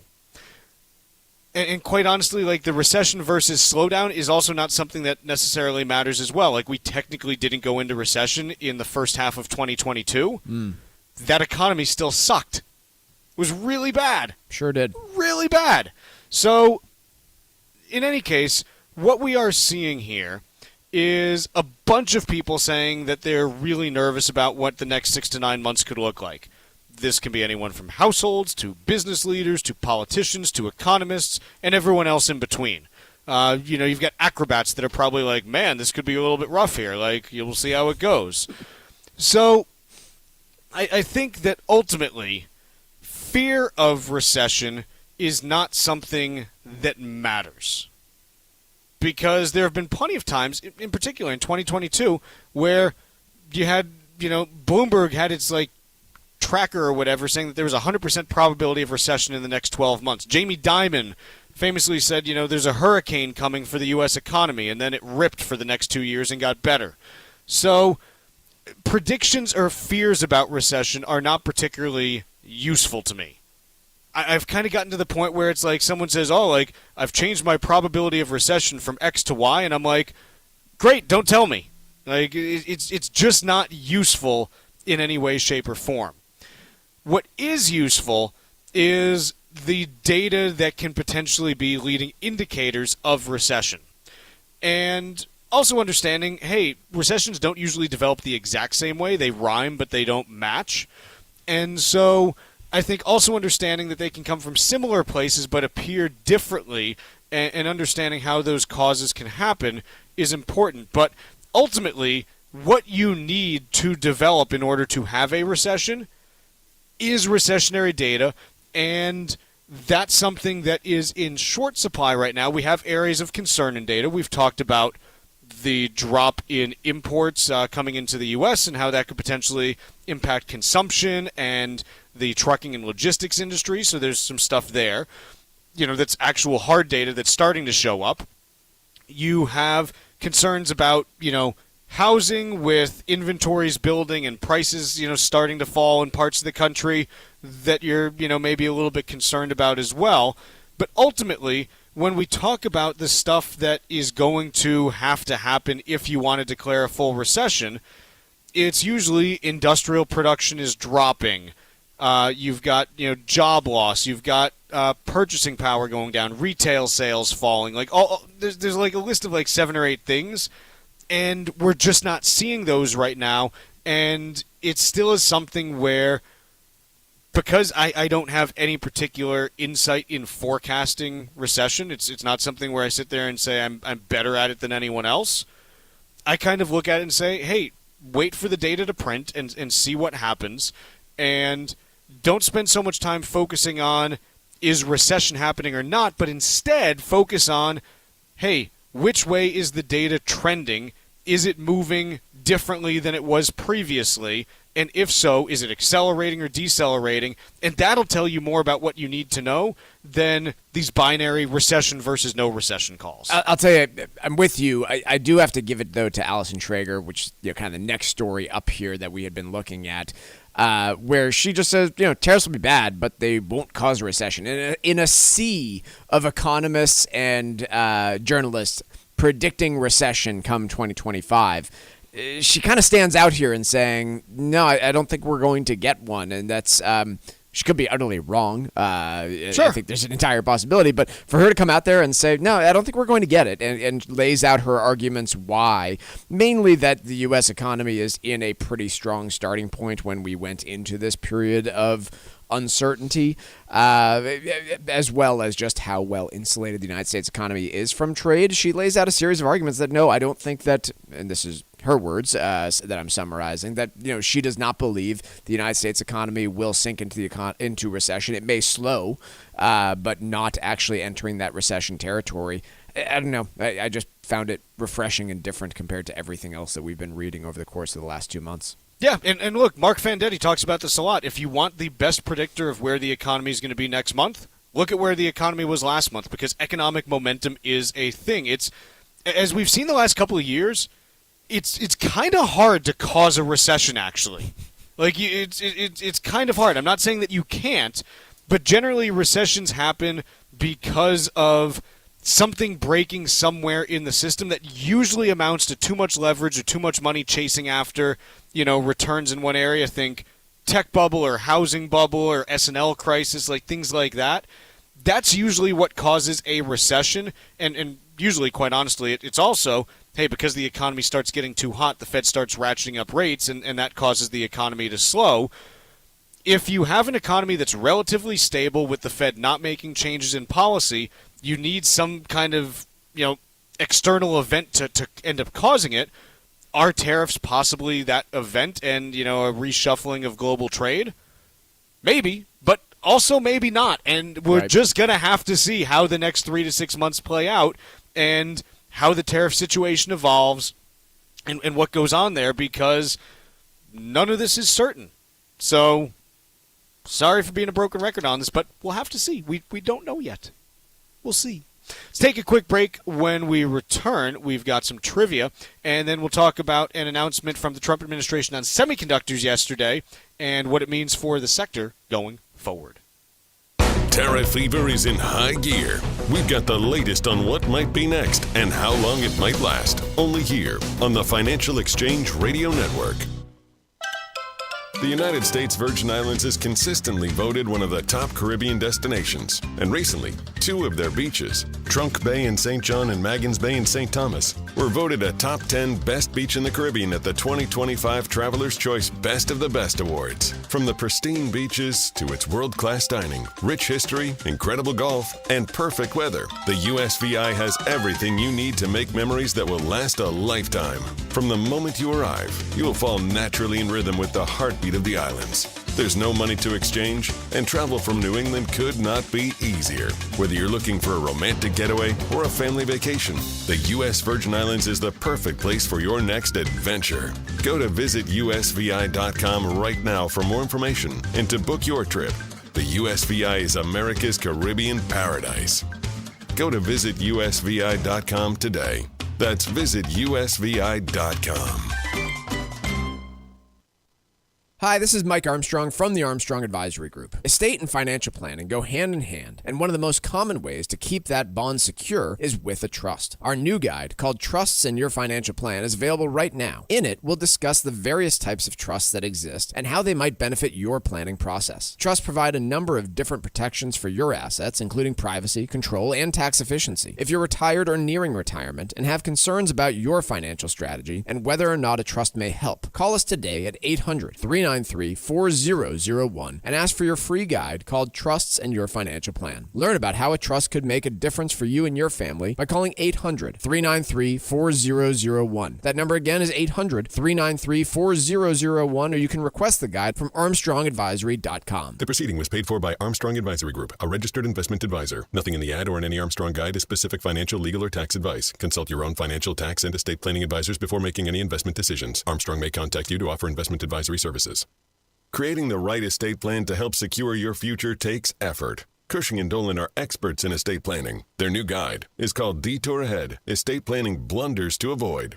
In it, you'll learn how to make the right decisions to always protect your assets while avoiding costly mistakes, any one of which could have a dramatic and damaging effect on your financial strategy. As an example, if you've created a trust more than 10 years ago and haven't updated it since, you're setting yourself up for problems. Don't take chances with the assets you've worked so hard to attain. Cushing & Dolan's new guide will help you address issues like this, so call right now, 866-848-5699, and ask for your copy of our new free guide called Detour Ahead, Estate Planning Blunders to Avoid. That's 866-848-5699, or request it online from their website, LegalExchangeShow.com. The proceeding was paid for and the views expressed are solely those of Cushing & Dolan. Cushing & Dolan and or Armstrong Advisory may contact you offering legal or investment services. Cushing & Armstrong do not endorse each other and are not affiliated. Is it a stroke? Even if you're not sure, act fast and call 911. Signs can include face drooping on one side, arm weakness, speech difficulty, or not making sense when talking. Time is critical. A stroke requires immediate medical care, which starts as soon as the ambulance arrives. So if you see any sign of stroke, act fast and call 911. Visit mass.gov/stroke, sponsored by the Massachusetts Department of Public Health. Here at the Massachusetts Department of Elementary and Secondary Education, we are committed to all students not only attending, but succeeding at school. Your presence is powerful. Share why you attend at doe.mass.edu. Sponsored by the Massachusetts Department of Elementary and Secondary Education.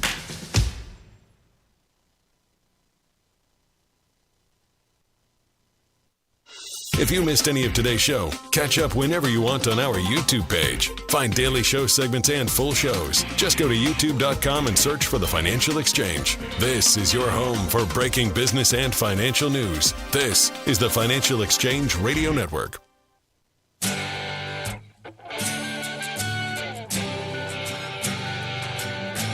The Financial Exchange is a proud partner of the Disabled American Veterans Department of Massachusetts, and you can register right now for this year's 5K at Castle Island by visiting dav5k.boston. The event will sell out again, so if you're interested in participating, now's the time to reserve your spot. Come out and help support our great American heroes by joining us for the DAV 5K. Visit dav5k.boston to register or to make a donation today. That's dav5k.boston. Time for trivia here on the Financial Exchange. And on this day back in 1963, the first official James Bond movie, Dr. No, premiered in theaters in the U.S. Dr. No kicked off one of the most successful film franchises of all time. Trivia question today: what is the highest grossing film franchise of all time? Once again, what is the highest grossing film franchise of all time? Be the fourth person today to text us at 617-362-1385 with the correct answer, and you win a brand new Financial Exchange Show t-shirt. Once again, the fourth correct response to text us at 617-362-1385 will win that t-shirt. See complete contest rules at financialexchangeshow.com. Mike, yesterday afternoon, I think it was maybe around 3 or 3:30, there was an announcement from the Trump administration that they were pulling back some of the chip curbs, that the semiconductor curbs that the Biden administration had put in place that had yet to actually go into effect. They were scheduled to start on May 15th, a week from today. And basically, this was, I'll quote here from Bloomberg just because I think it does a good job of summing it up. The repeal of the so-called AI diffusion rule, which is not yet final, seeks to refashion a policy launched under President Biden that created 3 broad tiers of countries for regulating the export of chips from NVIDIA Corporation and others. So basically, think of it like a traffic light. Green countries had full access, yellow had limited access, red would have, no or very limited access. And the Trump administration, it sounds like they don't want to simply allow for unfettered export of these chips to anyone, but rather they want to, like most things that the Trump administration does, negotiate them on a one-on-one basis, and this could be something that ends up being lumped into trade negotiations as we go forward here. So I think the temptation here is to call this out as irresponsible or a massive change from the last administration. I have a takeaway here that chips and the AI industry that these chips are going to support are going to change so quickly that these types of export restrictions are going to need to evolve rather rapidly as well. And I'm not any sort of expert to know whether it makes sense to have these restrictions in place. But for instance, was it just January of this year when we had the massive change on the AI front with the Chinese? What's the Chinese firm that developed DeepSeek? I mean, that completely kind of upended where we were in terms of our knowledge of how quickly companies could develop an AI tool. And so I think the Trump administration is likely looking at all of this and saying, hey, are we best off in a place where we are severely restricting access to these chips? Or is that just going to accelerate the development of domestic industries in China and elsewhere to develop them on their own and not even rely on the United States at all when it comes to the latest technology? I don't know if I agree with that. Again, I think it's very difficult for anyone outside of NVIDIA to fully know. But go on. What is it about that kind of shakes you the wrong way? No, well, I guess what I'm saying, I don't agree with that as the reasoning. I don't know if that reasoning makes sense. Yeah. Because just because you say then they'll have to develop their own domestic capabilities, well, great, then they have to go through all that trouble. Yeah. And by the way, it does not seem, I'll quote here again, Trump officials intend to impose curbs on countries that have diverted chips to China, including Malaysia and Thailand, one of the people said. In the meantime, the Commerce Department will continue to strictly enforce existing chip export rules, according to people who asked not to be identified because the plans are not yet public. So I don't think it's, hey, the chip technology is going to evolve, and so this is not the framework we want to use. I think they don't necessarily view it as an effective framework for restricting what China is going to get access to. Yeah. That's more the read that I get, because, I don't think that the Trump administration suddenly pivoted on China and says, hey, everything's fine, these guys are cool, let's go have some beers. I don't think that's the case. I think it's much more they're trying to craft something that they think will be more effective. We have no idea what that next something looks like, but it is clear that you have had countries that have basically been conduits for chips heading into China in the past, and the Trump administration wants to find a way to improve that. And in either case, yesterday at around 3:30, NVIDIA shares shot up by about $4 per share from 113 to 117, presumably on this announcement of some degree of change of restrictions on their types of chips that they export. Which, to me, I kind of look at that and I'm like, I'm not sure they understand what's being said here. Yeah. It feels like the market looked at this and said, oh, it's going to be more lenient, and I'm not sure that's the case, actually. It's going to be different, but yeah, it's unclear to me how much more lenient it ends up being. So we'll see there. Let's see. We're continuing to get just kind of announcements and stuff coming out from the press conference, which is still ongoing from the White House on the U.S.-UK trade deal. The president was asked specifically about the movie industry because on Monday we heard the announcement of 100% tariffs on films presumably filmed abroad. Really unclear how that's going to work. He did say that they will be working on that separate sector of the economy separately and deliberately with the United Kingdom. He also was asked about a U.S.-China trade deal and acknowledged that tariff rates could come down after this weekend's negotiations if they go well. So, again, I'm trying to kind of read through this and understand what might be moving markets up closer to 1% again today, and those are two pieces that have come across the screen here in this press conference so far. So, again, continuing just to get some details on all of this, we'll see where it ends up going here. But to this point, I think it's now all eyes going to be focused on those U.S.-China talks this weekend.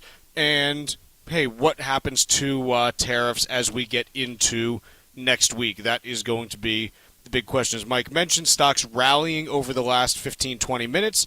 Dow now up almost 400 points. The S&P up about 50 points, and the NASDAQ up 206, so about a 1% rally for U.S. equities as we head towards the bottom of the hour.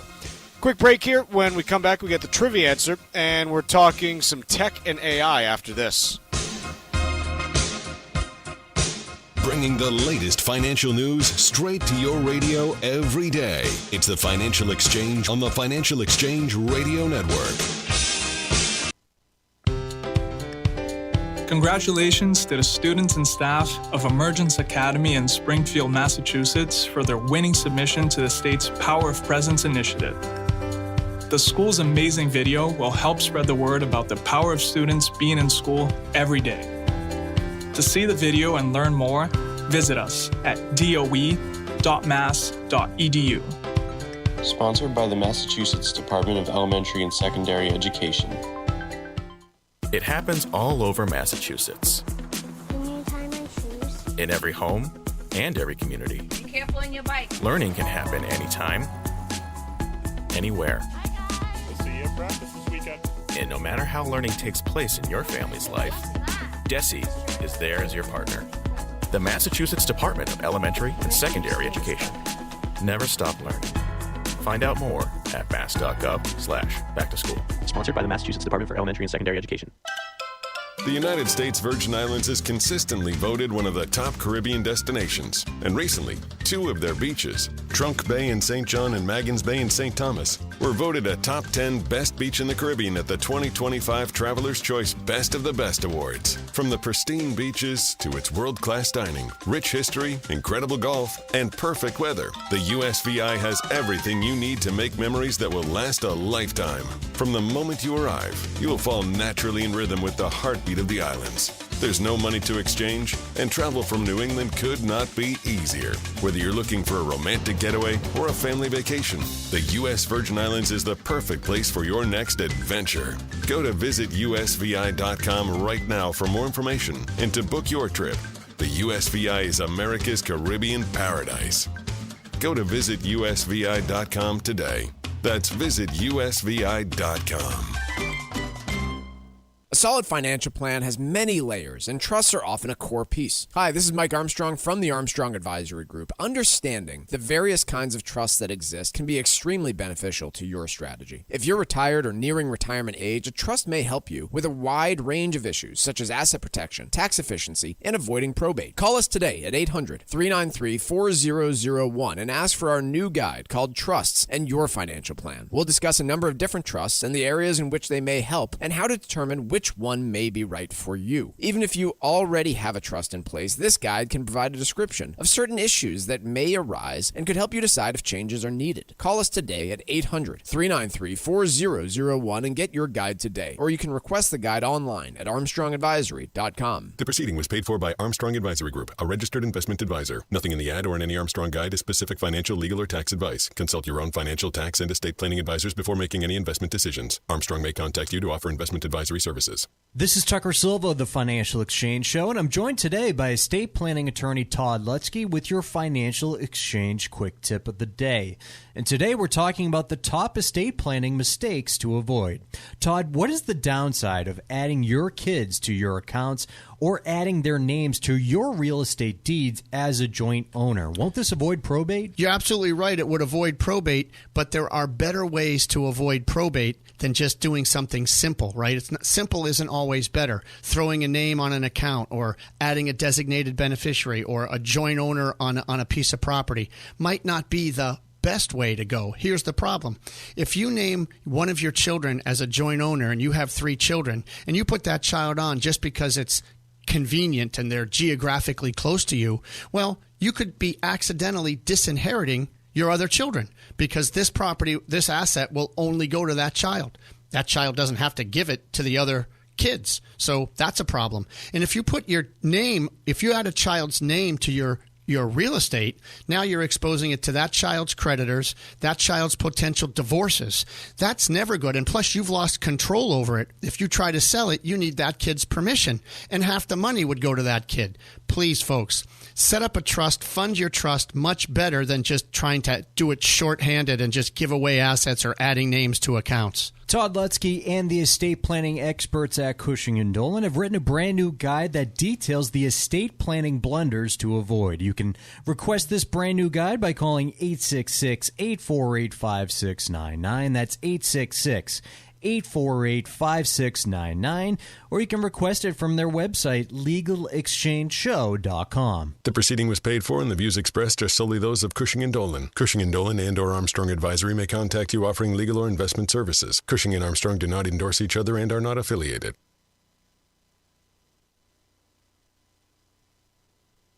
The Financial Exchange streams live on YouTube. Like our page and stay up to date on breaking business news all morning long. This is the Financial Exchange Radio Network. Trivia question today. What is the highest grossing film franchise of all time? Well, that would be Marvel. Marvel movies have grossed over $32 billion worldwide, beating Spider-Man, Star Wars, Harry Potter, and James Bond. Winner today of the Financial Exchange Show t-shirt was Steve from Wearing Mask. Congrats to Steve.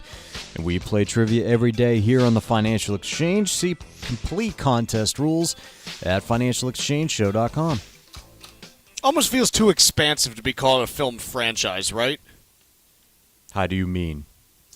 Well, I guess it's such a big universe that you can just keep including it can go forever. It's a big bucket. Yeah.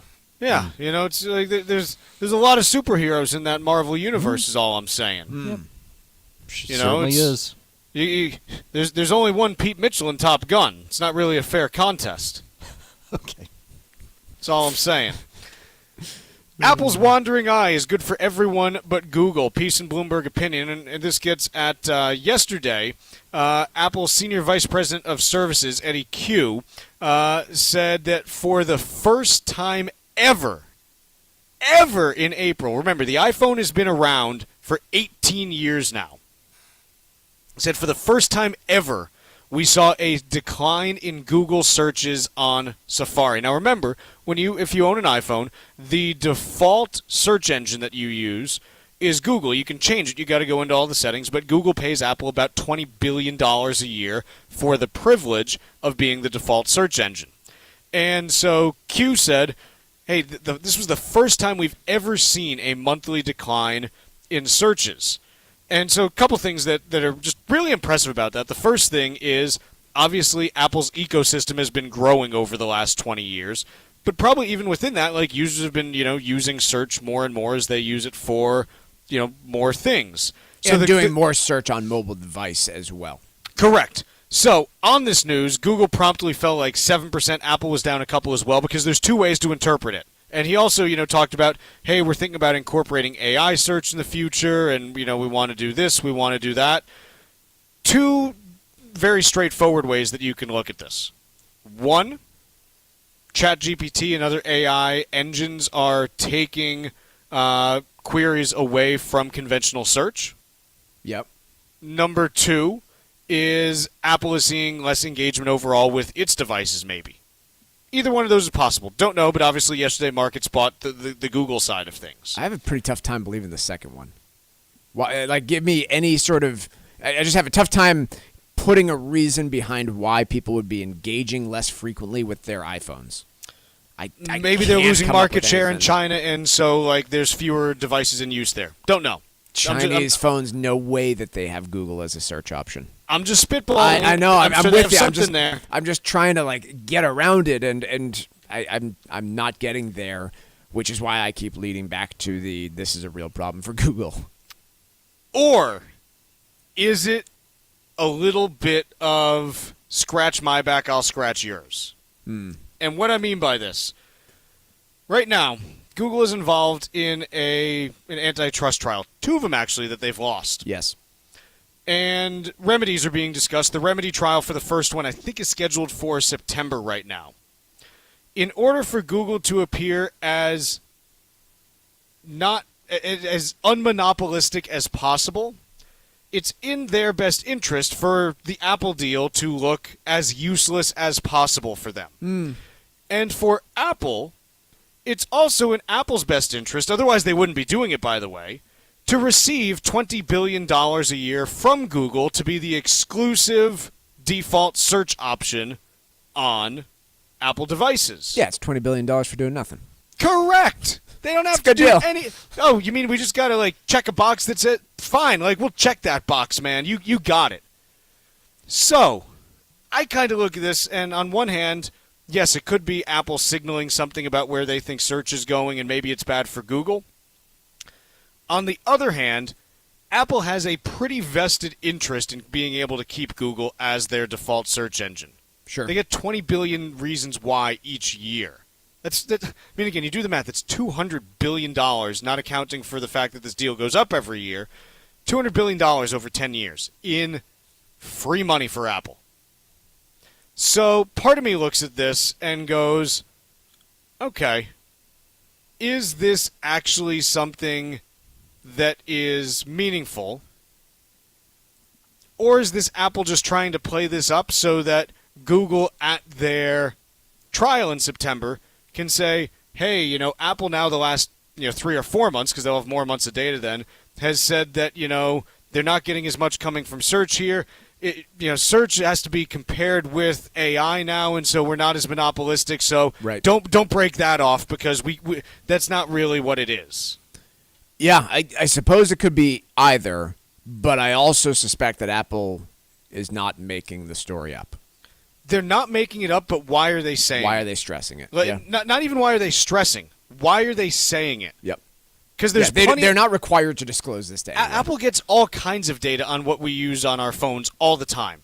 Yep. Why did they say They don't tell this? us about it ever. Right. Why did they tell us this? If they wanted to ink a deal where Claude or Claude is Anthropic, where Claude or Perplexity is now available as a default search option on your phone, you wouldn't hear them talk. They'd just be like, fine, we heard you, we listened, and now here it is. So I find it interesting that they told us this, because they're under no obligation to tell us anything relating to this. And have we ever heard anything on this topic from them before? No.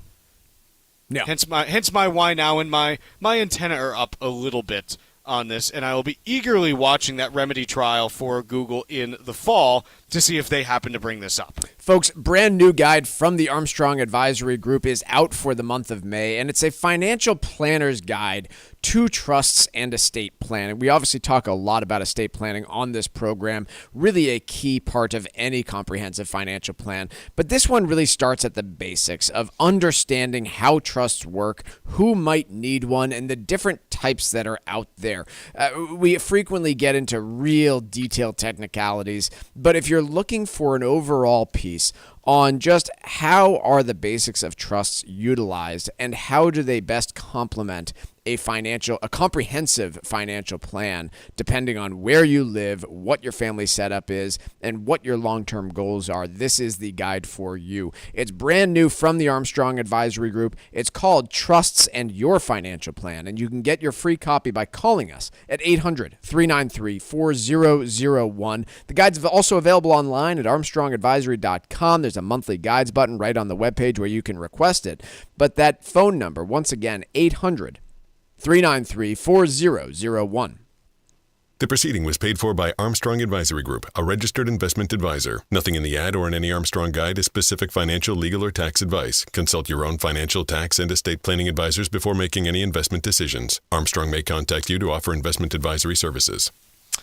Anything else on the AI and search side that you want to talk about, Mike? I don't know that there's much else there. This story is pretty interesting. And look, I think everyone right now is finding themselves using artificial intelligence far more frequently, even with basic things. Even those who do not have a subscription or even open the ChatGPT app, every time I Google something, I'm getting an AI summary of my search. Sometimes it's garbage, sometimes it's useful, but I can tell you it's being used quite frequently, even for those who are still conducting their search on Google. Yeah, and it's, here's the thing. Just as an example, I was looking up a topic yesterday, and I plugged it into ChatGPT just to see what it would say in addition to Google, and it was 95% correct. The 5% that was wrong was kind of an important thing. It was a dollar figure related to the tax code, and it was one where the only reason that I knew it was wrong was because the page that I went to from the search result was the irs.gov page for the relevant section of the tax code, and I compared it, and I'm like, ChatGPT, you had almost everything right, but one of your numbers was wrong. Now, do I know why that was wrong? No, I don't. But this is why it requires some supervision still, and why I'm still not really on board with we covered the piece last week. Should you companies are trying to build AI agents that'll have access to your credit cards. Yeah, no. I'm just not sure that's what I want. If it can't get basic facts correct with 100% accuracy, then it's like you'll be like, okay, book me, flights from Boston to, I don't know, what's like a place that has two names or something, like two places that share a name that have airports. There's got to be like a place in the Caribbean that has the name of like a U.S. airport also. Geneva. There's a New York and Switzerland. Which one you going to? And all of a sudden it ends up booking me on a train to Geneva, New York when I'm trying to go to Switzerland. Yeah, that'd be problematic. Taking a train to Switzerland? I'm taking the channel. It's a big channel. It's the Atlantic. They wouldn't even call it the channel. It's the Owanal or something like that. Yeah. Mm-hmm. So this is the stuff where if it can't give me 100% accurate information about the tax code, I don't want it making those big decisions for me. There's a Boston, England, so maybe you're going to book a flight from Boston, England to Geneva, Switzerland. Or to Austin, Massachusetts. Yes. We could try that one. Let's take a quick break. When we come back, Stack Roulette. Tariffs fears continue to grip markets. Get the latest straight from Wall Street right here on the Financial Exchange Radio Network. Margaritaville Resort Cape Cod is perfect for your next New England vacation. Located just off Route 6 in Hyannis, the resort has everything you need to enjoy an incredible week with your family or a quick weekend getaway. Along with first-class accommodations and food, Fins Up Water Park is packed with aquatic adventures that will keep the kids entertained for hours. The summer season is coming soon, so make plans today for a fun-filled vacation at Margaritaville Resort Cape Cod. For more information and to book your trip, visit MargaritavilleResortsCapeCod.com. This is Michael Valila, Adjutant of the Disabled American Veterans Department of Massachusetts. We pride ourselves on being able to support veterans in their time of greatest need, ensuring they receive the protections they deserve. For over 100 years, the DAV of Massachusetts has helped thousands of veterans with housing, transportation, and medical assistance, and you can help too. Please visit dav5k.boston and make a donation today. That's dav5k.boston. Hi, this is Mike Armstrong from the Armstrong Advisory Group. Estate and financial planning go hand in hand, and one of the most common ways to keep that bond secure is with a trust. Our new guide, called Trusts in Your Financial Plan, is available right now. In it, we'll discuss the various types of trusts that exist and how they might benefit your planning process. Trusts provide a number of different protections for your assets, including privacy, control, and tax efficiency. If you're retired or nearing retirement and have concerns about your financial strategy and whether or not a trust may help, call us today at 800-393-4001 and ask for your free guide called Trusts and Your Financial Plan. Learn about how a trust could make a difference for you and your family by calling 800-393-4001. That number again is 800-393-4001, or you can request the guide from ArmstrongAdvisory.com. The proceeding was paid for by Armstrong Advisory Group, a registered investment advisor. Nothing in the ad or in any Armstrong guide is specific financial, legal, or tax advice. Consult your own financial, tax, and estate planning advisors before making any investment decisions. Armstrong may contact you to offer investment advisory services. The United States Virgin Islands is consistently voted one of the top Caribbean destinations. And recently, two of their beaches, Trunk Bay in St. John and Maggins Bay in St. Thomas, We're voted a top 10 best beach in the Caribbean at the 2025 Traveler's Choice Best of the Best Awards. From the pristine beaches to its world-class dining, rich history, incredible golf, and perfect weather, the USVI has everything you need to make memories that will last a lifetime. From the moment you arrive, you will fall naturally in rhythm with the heartbeat of the islands. There's no money to exchange, and travel from New England could not be easier. Whether you're looking for a romantic getaway or a family vacation, the U.S. Virgin Islands is the perfect place for your next adventure. Go to visitusvi.com right now for more information and to book your trip. The USVI is America's Caribbean paradise. Go to visitusvi.com today. That's visitusvi.com. Hey, listen, are you a 50-year-old person looking for term life insurance? Then you need to talk to Bob. Bob specializes in helping people find $1 million or more of term life insurance for a couple of $100 a month. Look, you need to know there's a price war in the term life insurance business, and you may be paying too much. Call Bob, and he'll shop and see how much money he can save you. Look, this could be the last term life insurance policy you ever have. Your rates are guaranteed for the next 20 years. That's right, guaranteed level rates for the next 20 years. And if you're a smoker or your health is not perfect, Bob has great rates for you too. So for $1 million of term life insurance coverage for a couple of $100 a month, call Bob right now. 800-965-7987. 800-965-7987. 800-965-7987. That's 800-965-7987. Paid for by Term Direct.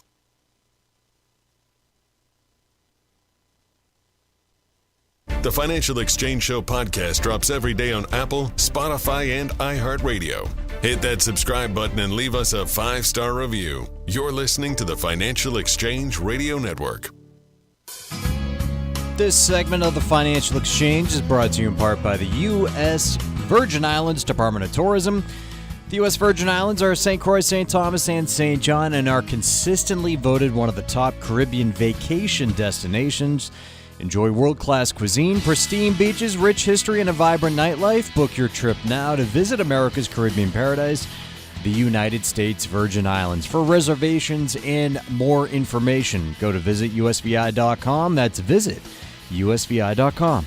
Mike, what do you got for me for Stack Roulette? I have 3 separate stories that are all falling into the same category for me, which is a bunch of different companies in very different areas of the market blaming tariff-related concerns on slowdowns in sales. And so the New York Times has one, MarketWatch has one, Bloomberg has one here, and many different companies are seeing slowdowns in sales. But I just have a tough time buying, for example, that Molson Coors sales are declining because of concerns about the tariffs and economy. I called bullcrap right away when I saw this. You have an execution problem. There's something else going on. I don't know what it is with you, Molson Coors, but if I am miserable and worried about losing my job, what I'm doing is drinking a whole bunch more Molson Coors.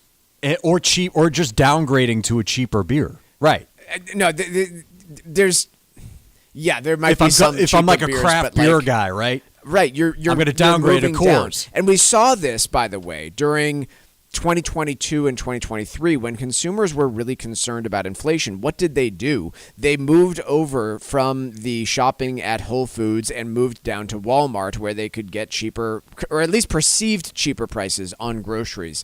And I that's why I keep coming back to, look, if this was a real concern across the board for Americans, then companies like Burger King, who, again, like McDonald's, reported same-store sales declines, would be experiencing an uptick in sales from those higher-income consumers who are shifting down because of concerns about inflation in the economy. And so there's clearly some concern about this by CEOs. I think we're seeing a pullback in business travel, and we're seeing that in bookings at Delta Airlines.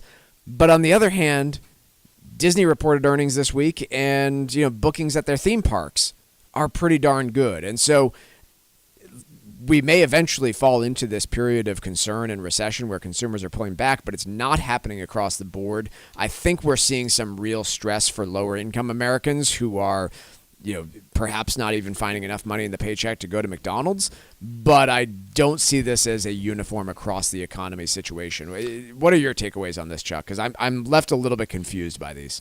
So, look, if you can blame it on tariffs, you're going to, right? Yep. Yeah, if you can find that scapegoat, you will do it. Now, there are a number of areas that are seeing definite broad-based slowdowns in spending. You mentioned travel. Yep. We're definitely seeing a slowdown in travel spend because every single airline's talking about it. They're saying it's more pronounced coming from international into the U.S. Yep. And that, other stuff's holding up better in some respects. But the thing I didn't realize, so whenever I book a trip, I guess I'm the weirdo. I book 6 to 9 months in advance. I just want to be done and know that I don't have to worry about it. And apparently, the vast majority of booking, I was reading through was it MGM or C? It was one of the casinos. Wynn. It was Wynn. I was reading through the Wynn conference call, and they said that 75% of their bookings are 2 to 3 weeks out. Now, granted, that's for casinos, which I can understand probably has a little shorter window on some of this stuff. But I was like, wow, that. So a ton of your business is dependent on people booking really close to when they're going. Of course, there wouldn't be a problem in March or April because nothing really changed for most people yet. Sure. So I think there's definitely something happening in travel. There's absolutely something happening in fast food. McDonald's, Wendy's, Burger King, Taco Bell. I mean, it's basically every major fast food chain is saying we've got negative year-over-year comps. So there's something happening there. Some upscale food, Chipotle, Starbucks. How much of that is execution versus, real slowdown? Mixed, because then you also got Chili's coming through with the 31% plus year-over-year comp. Right. So, again, you kind of look at this and you say there's something in fast food, the rest of food, it's a maybe. Then you get to the stuff where, in this New York Times piece, Clorox said that sales fell 8% in Q1. Okay, so people in January are worried about tariffs that haven't yet been implemented, so they buy less bleach. I'm going to say no. So, you kind of work through this, and some of it is companies trying to blame tariffs for their own struggles. Some of it you can say there's absolutely something that's legit here related to tariffs, and some of it you can say there's a weakening of look. All the data is pointing towards a weakening of the low-end consumer. I think that's pretty clear. Fair? Yeah. And that's regardless of tariffs or not. So there are a few different things going on here. It's not all tariffs, and separating that is, kind of the fun of this is trying to figure out what's going on because I think there's a case that what we're seeing from the airlines and hotels could be business travel drying up rapidly, maybe temporarily, maybe longer term, because that Disney one just kind of threw me for a loop. I was expecting them to have pretty bad bookings, and they frankly weren't. No, again, the data from them was really good, quite honestly, which is why they were up 10% yesterday. Taking a look at markets as we head towards the top of the hour. Dow's up 527 points now. S&P up 69. NASDAQ up 286, so about a 1.25% to 1.5% gain across major U.S. markets. Done for the day.